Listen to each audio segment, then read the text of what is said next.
Hello and welcome to your own channel Teaching Eva. Hello everyone, आज हम worksheet number 50 करेंगे जो कि 6 to 8th क्लास के बच्चों के लिए दी गई है। यहाँ पे आपको अपना नाम लिखना है और यहाँ पे आपको अपने क्लास टीचर का नाम लिखना है। तो चलिए वर्कशीट को पढ़ते हैं। ये वर्कशीट आपकी मैथ्स की है। तो यहाँ पर आपको एक पैराग्राफ दिया गया है, उसको रीड करना है। उसके बाद जानते हैं कि क्या आपको इस पैराग्राफ के थ्रू बताया गया है। हमारी कक्षा में 24 विद्यार्थी हैं। एक दिन अध्यापिका ने कहा कि सभी इस प्रकार पंक्तियां बनाओ कि हर पंक्ति में बराबर विद्यार्थी हों, यानी कि इक्वल होने चाहिए। ठीक है, हमने 6 विद्यार्थियों की 4 पंक्तियां बना ली। फिर एक विद्यार्थी ने कहा हम 4 विद्यार्थियों की 6 पंक्तियां भी तो बना सकते हैं। अध्यापक ने कहा हाँ, बहुत से तरीके हो सकते हैं। बारी बारी से कई तरीके सामने आए।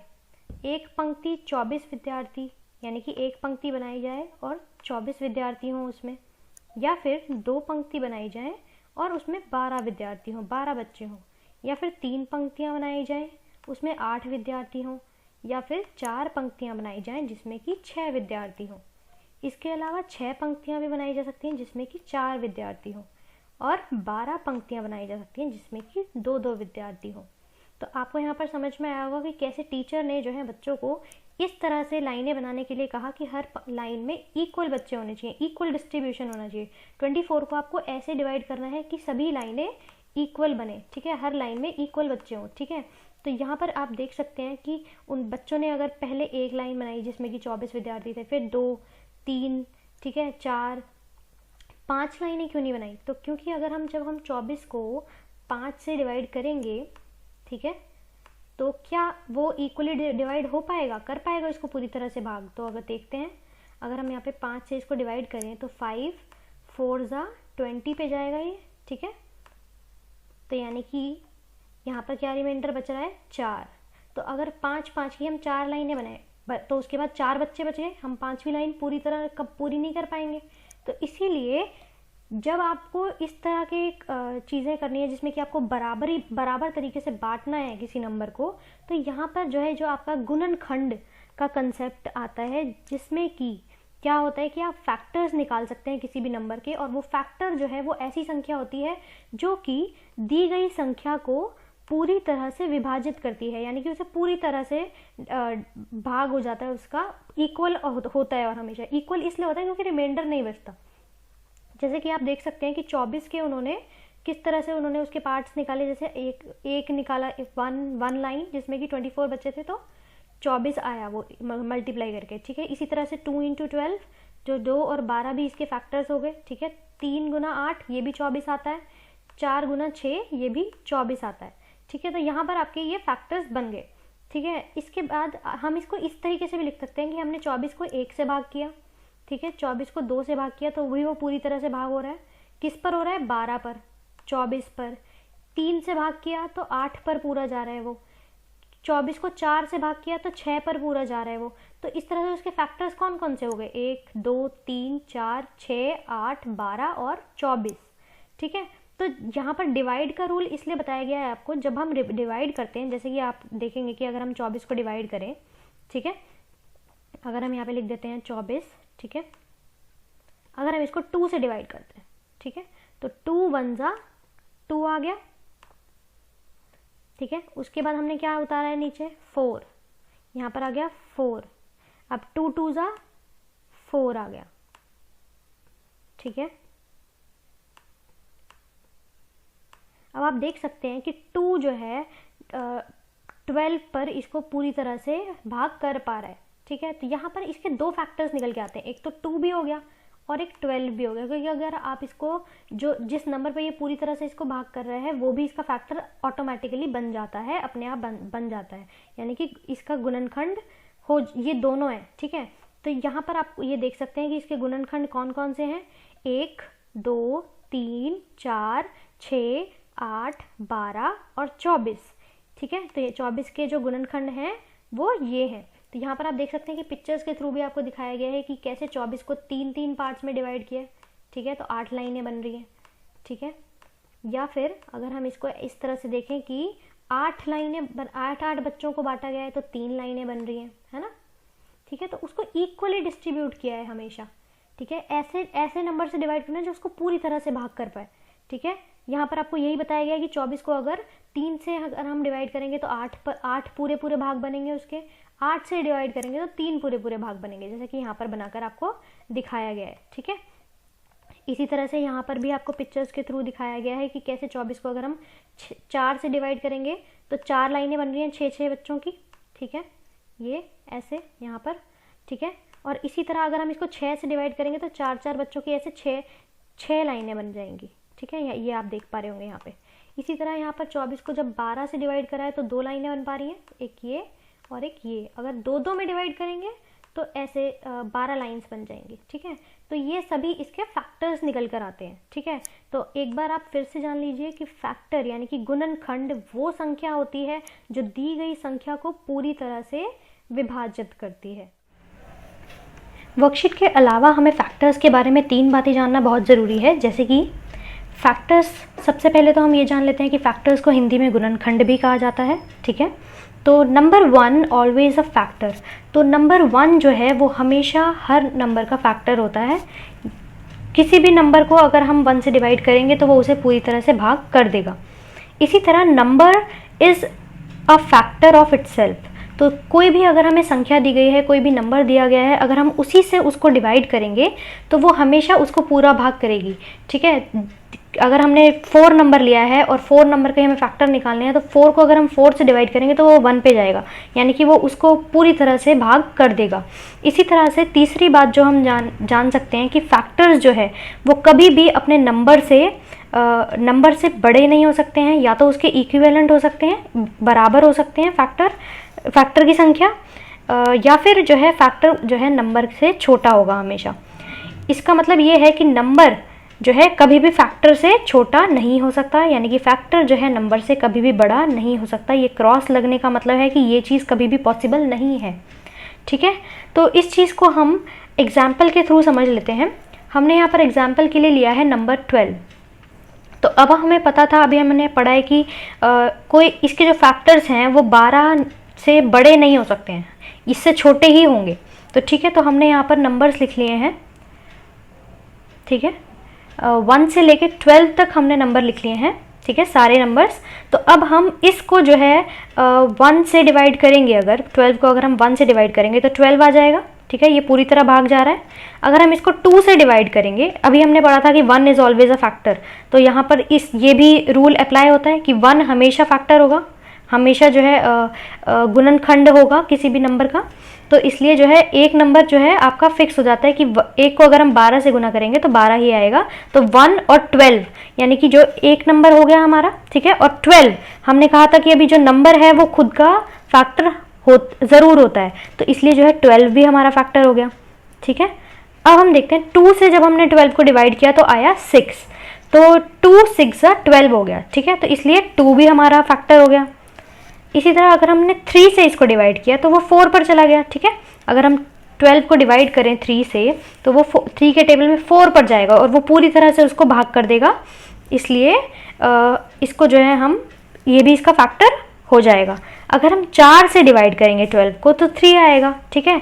जैसे कि मैं आपको एक करके दिखा देती हूँ यहाँ पर। अगर हम 12 को 4 से भाग करेंगे, ठीक है, तो 4 के टेबल में 3 पर जाता है, ठीक है, 12, तो ये पूरी तरह से इसको भाग कर देगा, कोई रिमाइंडर हमारे पास नहीं बच रहा है, तो 4 भी हमारा फैक्टर हो गया, ठीक है। अब हम 5 से डिवाइड करके देखते हैं। अगर हम 12 को 5 से डिवाइड करेंगे तो 5 2 जा 10 हो जाएगा, बचा रिमाइंडर 2। तो अगर अब हम क्या इसको हम आगे डिवाइड कर सकते हैं? नहीं कर सकते हैं, तो रिमाइंडर हमारे पास यहाँ पर बच गया है, इसलिए 5 जो है हमारा फैक्टर नहीं होगा, ठीक है।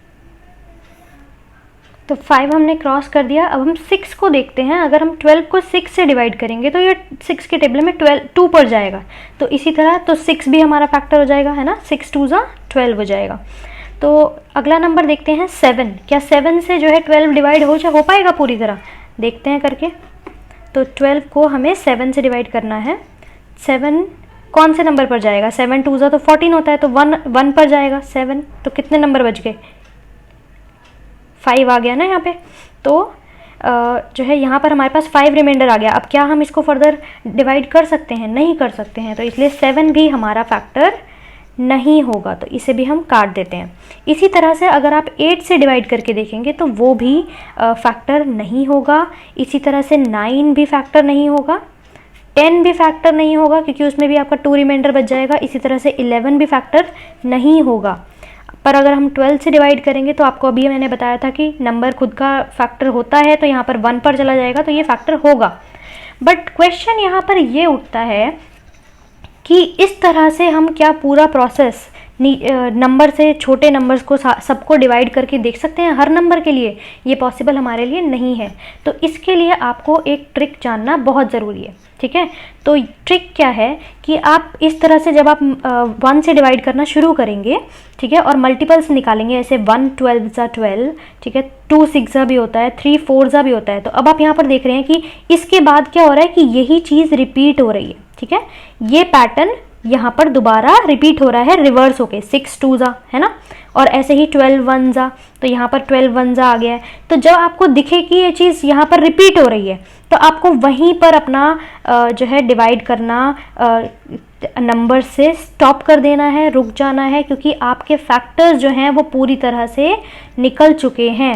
ये जो आपके फैक्टर्स हैं 1 2 3 4 6 एंड 12, यही आपके नंबर के फैक्टर्स हैं। जैसे कि आप देख सकते हैं 1 2 3 4 6 एंड 12, यहाँ पर भी हमने निकाला था 1 2 3 4 6 एंड 12, यही हमारे फैक्टर्स हैं जो कि 12 के निकल कर आएंगे, ठीक है, जैसे कि आप यहाँ पर भी देख सकते हैं, ठीक है। तो आपको जो है जैसे ही ये पैटर्न रिपीट होना शुरू करे, जैसे ही ये नंबर्स रिपीट होना शुरू करें, दोबारा आना शुरू करें, तो आपको जो है गुणनखंड निकालना बंद कर देना है, ठीक है। तो अब हम आपके वर्कशीट के क्वेश्चंस देखते हैं। सबसे पहला क्वेश्चन दिया गया है 42 नंबर हमें, ठीक है। तो आप देख सकते हैं 1 को अगर हम करेंगे 42 से, ठीक है, तो यहाँ पर 2 फैक्टर्स आ गए। 2 से करेंगे अगर हम 42 को डिवाइड तो 21 पे जाएगा, 3 से करेंगे तो 14 पे जाएगा, उसके बाद 4 5 से जो है ये रिमाइंडर बचाएगा। उसके बाद आपका 6 को अगर हम 7 से करेंगे तो जो है ये 6 से अगर हम डिवाइड करेंगे तो 7 पे जाएगा। फिर जब हम 7 से डिवाइड करने लगेंगे तो यही पैटर्न दोबारा से रिपीट होना स्टार्ट हो जाएगा। 7 से फिर जाएगा 14 से 3 पे, इसी तरह से 21 से 2 पे, फिर उसके बाद वापस 42 से 1 पे। तो आपके फैक्टर्स कौन कौन से हो गए 42 के? 1 2 3 6 7 14 21 एंड 42। तो अब हम नेक्स्ट क्वेश्चन पर चलते हैं, क्वेश्चन नंबर 2। क्वेश्चन नंबर 2 में आपको दिया है नंबर 60, ठीक है। तो यहाँ पर आपको देखना है कि इसको जब हम करेंगे तो 1 से हम इसको डिवाइड करना स्टार्ट करेंगे तो जाएगा 60 पे, ठीक है। इसी तरह 2 से आप इसको डिवाइड करेंगे तो 30 पर जाएगा, 3 से डिवाइड करेंगे 20 पर जाएगा, 4 से डिवाइड करेंगे तो 15 पर जाएगा, 5 से डिवाइड करेंगे तो 12 पर जाएगा, 6 से डिवाइड करेंगे तो 10 पर जाएगा। इसके बाद आपका यही पैटर्न दोबारा से जो है वो रिपीट होना स्टार्ट हो जाएगा। 10 से डिवाइड करेंगे तो 6 पर, 12 से डिवाइड करेंगे तो 5 पर, ठीक है। तो आपको मैक्सिमम 10 12 तक जो है देखना पड़ता है कि आपको कि और किसी नंबर से डिवाइड तो नहीं हो रहा है, ठीक है। तो जैसे ही आपको जो नंबर आपका यहाँ पर आ रहा है ना, अगर वो रिपीट होना स्टार्ट हो रहा है कि उससे डिवाइड हो रहा है, तो यानी कि आपको वहीं पर रुक जाना है। तो ये चीज़ आपको बहुत ध्यान रखनी है फैक्टर्स निकालते टाइम। तो अब आपके 60 के फैक्टर्स कौन कौन से बनते हैं? 1 2 3 4 5 6 10 12 15 20 30 एंड 60, ठीक है। तो नेक्स्ट क्वेश्चन पर चलते हैं। अब हमारा नेक्स्ट क्वेश्चन दिया हुआ है आपको नंबर 55। अब 55 को अगर हम 1 से डिवाइड करेंगे तो 55 पर जाएगा। इसके अलावा ये 2 3 4 5 6 4 से किसी से भी नहीं डिवाइड होता। अगर हम इसको 5 से डिवाइड करेंगे तो ये 11 पर जाएगा। इसके अलावा ये 6 7 8 9 10 किसी से नहीं जाएगा। फिर वापस आपका ये रिपीट होना स्टार्ट हो जाएगा 11 5 और उसके अलावा ये सिर्फ 55 से ही जो है डिवाइड हो पाएगा, इसलिए इसके फैक्टर्स 4 बनेंगे, 1 5 11 एंड 55। इसके बाद है आपका क्वेश्चन नंबर 4 47। अब क्योंकि ये एक प्राइम नंबर है तो ये सिर्फ इसके जो फैक्टर्स होंगे वो एक तो नंबर 1 होगा, क्योंकि जो है 1 हर नंबर का फैक्टर होता है। दूसरा ये नंबर खुद अपना फैक्टर होगा, क्योंकि जो है नंबर हमेशा अपने आप का फैक्टर होता है। तो यही 2 फैक्टर्स होंगे इसके अलावा ये किसी और नंबर से डिवाइड नहीं हो सकता, ठीक है, इसलिए इसके कोई और फैक्टर्स नहीं बनेंगे। इसके बाद आता है क्वेश्चन नंबर 5 आपका। 5 नंबर पे आपको नंबर दिया है 98। तो इसको जब आप 1 से डिवाइड करेंगे तो आप ये 98 पे जाएगा, वही आ जाएगा कि आपका 1 number always a factor and the number itself, वो जो खुद का नंबर है वही उसका गुणनखंड है। 2 से जब हम इसको डिवाइड करेंगे तो ये 49 पे जाएगा। 7 से जब हम इसको डिवाइड करेंगे तो ये 14 पे जाएगा। उसके बाद ये और किसी नंबर से डिवाइड नहीं होगा, वापस से यही रिपीट होना स्टार्ट हो जाएगा। 14 से डिवाइड करेंगे तो 7 पे जाएगा, और 49 से डिवाइड करेंगे तो 2 पर, और इसी तरह नंबर से डिवाइड करेंगे तो 1 पर। तो इसके फैक्टर्स हो जाएंगे 1, 2, 7, 14, 49 एंड 98। तो आई होप आपको ये वर्कशीट बहुत ही ईजी लगी होगी और आपको ट्रिक बहुत ही आसानी से समझ आई होगी। मैं आपको मिलूंगी नेक्स्ट वीडियो में। Till then please subscribe to Teaching Eva.